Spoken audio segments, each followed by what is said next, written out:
വയനാട് വൈത്തിരിയിൽ കാട്ടാന ഇറങ്ങി. ദേശീയപാതയിലെ ഹണി മ്യൂസിയം പാർക്കിലാണ് ആന എത്തിയത്. പി വി ജോഷില വയനാട് നിന്ന് ചേരുന്നുണ്ട്. ജോഷില, ആനയെ തുരത്തി കാട്ടിലേക്ക് തന്നെ പറഞ്ഞയച്ചോ? എന്താണ് നിലവിൽ ഈ വാർത്തയുമായി ബന്ധപ്പെട്ട് പുറത്തേക്ക് വരുന്ന അപ്ഡേഷൻ? ആ സമയത്ത് തന്നെ അല്പസമയം പാർക്കിൽ കളിച്ചതിന് ശേഷം തിരിച്ചു പോകുന്ന കാഴ്ചയായിരുന്നു. വളരെ രസകരമായ കാഴ്ചയാണ് എന്ന് വേണം പറയാൻ. CCTV ദൃശ്യങ്ങളിൽ കാണാൻ സാധിക്കുന്നത് അത്തരത്തിലുള്ള ഒരു കാഴ്ചയാണ്.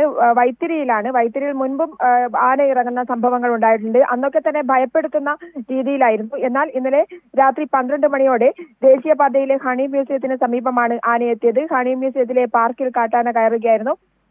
കളിക്കാനുള്ള ഉപകരണങ്ങളൊക്കെ കറക്കുന്ന ദൃശ്യങ്ങളാണ് ഇപ്പോൾ പുറത്തു വന്നിരിക്കുന്നത്. നാശനഷ്ടങ്ങളൊന്നും ആന ഉണ്ടാക്കിയിട്ടില്ല.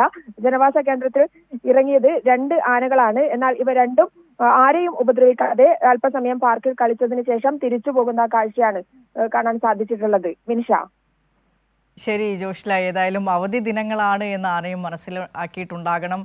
ശനിയും ഞായറുമായതിനാൽ ശനിയാഴ്ച രാത്രിയാണ് ആന ഈ ദേശീയപാതയിലെ ഹണി മ്യൂസിയം പാർക്കിൽ എത്തിയിട്ടുള്ളത്. അവിടെയുള്ള പാർക്കിലുള്ള കുഞ്ഞുങ്ങൾക്ക് കളിക്കാനായുള്ള ഒരു ഉപകരണങ്ങളും ആന നശിപ്പിച്ചിട്ടില്ല എന്നുള്ളത് തന്നെയാണ് ജോഷില പങ്കുവയ്ക്കുന്ന വിവരം. അതിൻ്റെ CCTV ദൃശ്യങ്ങളാണ് തത്സമയം ഇപ്പോൾ പ്രേക്ഷകർ കാണുന്നത്.